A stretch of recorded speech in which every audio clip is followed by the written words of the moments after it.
नहमदुहु व नुसल्ली अला रसूलिहिल करीम अम्मा बाद। जब भी कोई जिना की तरफ जाने लगेगा, आप अलैहिस्सलाम की इस दुआ की बरकत से फरिश्ता बाजू से पकड़कर उसको उस जिना से रोक देगा, उससे जिना नहीं होगा।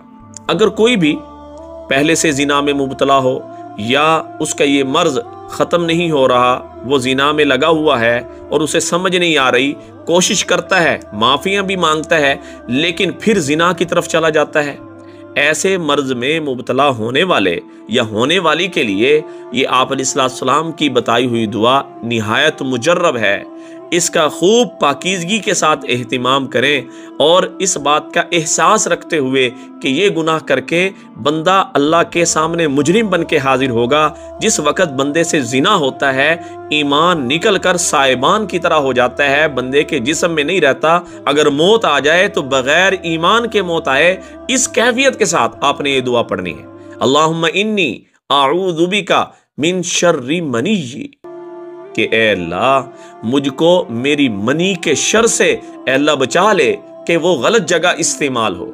और साथ साथ इस दुआ का भी एहतिमाम कर लें, अल्लाहुम्मा अग़फ़िरली, है अल्लाह मैं पहले बहुत ज्यादा जिना कर चुका हूँ, मेरे इस गुनाह को माफ फरमा दीजिए। व ताहिर क़ल्बी, और मेरे दिल को पाकीज़ा फरमा दीजिए, मेरा दिल बड़ा गंदा है और मेरी निगाहें बड़ी आलूदा हैं, अल्लाह पाक फरमा दें। और इसके साथ साथ वहस्सिन फर्जी, और मेरी शर्मगाह को अल्लाह तू महफूज फरमा ले, हिफाजत फरमा दे कि वो गलत जगह इस्तेमाल हो।